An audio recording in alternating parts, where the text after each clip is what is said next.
आप देख रहे हैं हरियाणा न्यूज 24, जहां हर खबर मिले सच के साथ। नमस्कार, स्वागत आपका हरियाणा न्यूज 24 पे। मैं हूं मुन्ना लम्बा, मेरे सहयोगी प्रिंस लम्बा के साथ हम मौजूद हैं सिंगू बॉर्डर पे और हमारे साथ उपस्थित हैं कुलदीप सिंह जी, जत्थेदार मंडी साहिब कुरुक्षेत्र से हैं। और जब यहाँ से किसान आंदोलन शुरुआत हुई थी उस समय इन्होंने आशीर्वाद दिया था और उस समय भी पहुँचे थे यहाँ पे बाबा साहेब, और अब दोबारा यहाँ मौजूद हुए हैं और इन्होंने यहाँ पे धनराशि भी दी है। किसान आंदोलन जो सड़कों पे बैठे हैं लगातार 1 महीने से, कड़कती ठंड है, आपको सबका पता है, बातचीत कई सिरे नहीं चढ़ पा रही है, सरकार कहीं ना कहीं टाल मटोल कर रही है, कई मीटिंगें चली, लगातार किसानों को बुलाया, लेकिन बात फिर भी सिरे नहीं चढ़ पाई। जहाँ से बात शुरुआत हुई थी किसानों की, वहीं पे आके दोबारा अटक चुकी है। आपको सबको पता है 2 दिन पहले किसानों को बुलाया गया था, लेकिन फिर भी डाक के 3 पार। अब डेडलॉक की स्थिति उत्पन्न हो चुकी है। जहां से बात शुरू हुई थी वहीं पे 1 महीने बाद दोबारा शुरू हो चुकी है बात। अब जानते हैं कुलदीप जी जत्थेदार हैं, कुरुक्षेत्र से हैं और ये मंडी साहिब से आते हैं और इनका अच्छा खासा रुतबा है और यह दोबारा मौजूद हुए आज यहाँ स्टेज पे, और इन्होंने कुछ समय स्टेज पे बिताया है और कुछ समय स्टेज पे बोला भी है। और किसानों की पीड़ा को लेके ये क्या सोचते हैं, किस कदर किस हद तक किसानों की पीड़ा गुजर चुकी है, चाहे छोटा बच्चा हो, चाहे महिला हो, चाहे बुजुर्ग 80 साल का, आज सड़कों पे बैठे हुए हैं। आप सबको पता है, हम जानते हैं। जी सर बताइए, आप स्टेज पे आए हैं, आज आपने स्टेज पे समय बिताया है, किसानों की स्थिति थी आपसे छुपी नहीं है, पूरा हिंदुस्तान पूरा वर्ल्ड देख रहा है, पूरे किसान सड़कों पे बैठे हैं, तो क्या कहेंगे? काफ़ी दयनीय स्थिति बनी हुई है आजकल। वाहिगुरु जी का खालसा, वाहिगुरु जी की फतेह। जैसा कि आपने बताया, इस आंदोलन ने सभी धर्मों को, वर्गों को एक सूत्र में बांध दिया है। ये आंदोलन पंजाब की धरती से शुरू होकर आज पूरे देश में फैल गया है, बल्कि पूरे देश में नहीं, सारे संसार में इस आंदोलन की चर्चा हो रही है। यहाँ तक कि यूएनओ में भी ये बात उठाई जा रही है कि किसानों की जो मांगे हैं उनको माना जाए, जो ये काले कानून हैं इनको वापस किया जाए। जैसे कि सभी धर्मों के जो संत हैं इस आंदोलन में अपना योगदान दे रहे हैं, उसी तरह उदासीन संप्रदाय के महापुरुष संत बाबा गुरविंदर सिंह जी मांडी वाले, उनकी अगुवाई में पहले दिन से ही इस आंदोलन में सहयोग किया जा रहा है हर तरह से। जैसे कि लंगरों में रसद की सेवा और 5 लाख रुपए जो परिवार, जो किसान यहाँ पे आंदोलन में शहीद हुए, अपना बलिदान दे दिया, अपनी जान कुर्बान कर गए, उन परिवारों की आर्थिक सहायता के लिए बाबा जी की तरफ से, उदासीन संप्रदाय की तरफ से, मांडी साहिब की तरफ से 5 लाख रुपए उन परिवार को आर्थिक मदद दी। पर जो शहादत दी है जिस किसान ने, पर किसान का 5 लाख रुपए या फिर टोटल 5 लाख रुपए की? टोटल 5 लाख रुपए। ठीक है जी। जी सर, पीड़ा बहुत ज़्यादा हद से गुजर चुकी है किसानों की।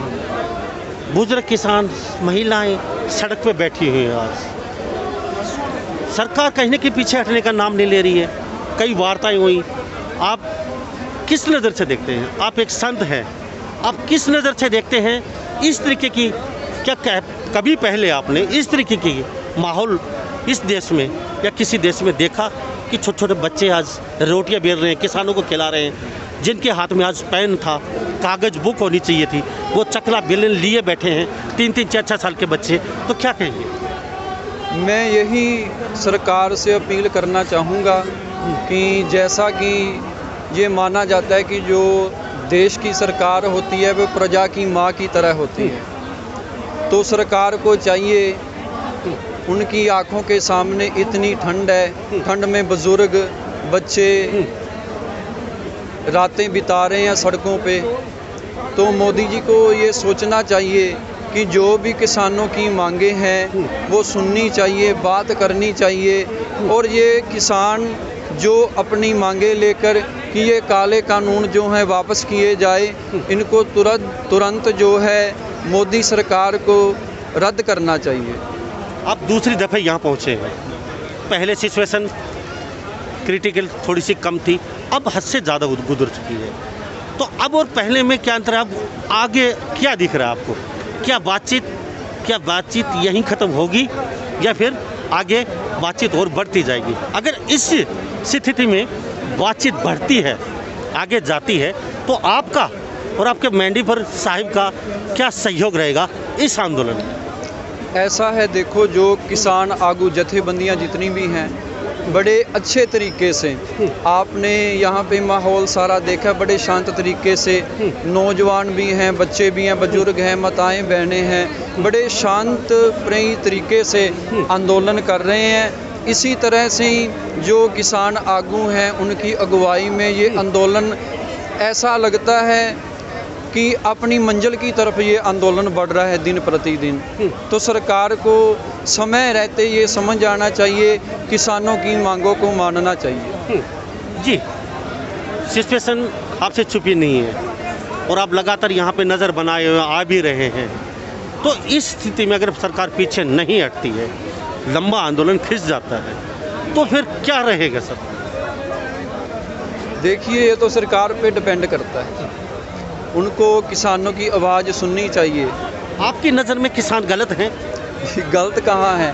सरकार बोलती है किसान हम कानून लागू करने के लिए तैयार हैं, लेकिन कहीं ना कहीं सरकार की मंशा साफ दिख रही है, वो मूड में नहीं है हम इस आंदोलन को ख़त्म करें। आपने ये पूछा कि किसानों की मांगे जायज़ हैं, अपना हक मांगना तो जायज़ है ना। बिल्कुल, अपने हक के लिए किसान आज सड़कों पर बैठा है, किसी का दिल नहीं करता कि अपना घर छोड़ के सड़कों पर बैठे इतनी ठंड में। सो सरकार को समझना चाहिए इस बात को। सर, एक बार आखिर में मैं एक बात और जानना चाहूँगा, आप दोबारा से जो दर्शक देख रहे हैं पंजाब हरियाणा के, आपका अगर आंदोलन लंबा चलता है तो और क्या सहयोग रहेगा? सहयोग इसी तरह से जैसे लंगर चल रहे हैं उनमें सहयोग, और भी जिस तरीके से भी आंदोलन में ज़रूरत होगी वो सेवा मांडी साहिब की तरफ से, संत बाबा गुरविंदर सिंह जी की तरफ से की जाएगी। Thank you sir. तो यहाँ पे मांडी साहिब की तरफ से साफ शब्दों में बोल दिया है, इसी तरीके से यहाँ पे सेवा की जाएगी और हम लगातार किसानों के साथ हैं और संत गुरविंदर के आशीर्वाद से हम लगातार यहाँ आएंगे और मदद करते रहेंगे। तो सभी इन बातों के साथ मैं मुन्ना लांबा मेरे सहयोगी प्रिंस लांबा के साथ हरियाणा न्यूज़ 24। नमस्कार, जय हिंद। आप देख रहे हैं हरियाणा न्यूज़ 24, जहां हर खबर मिले सच के साथ।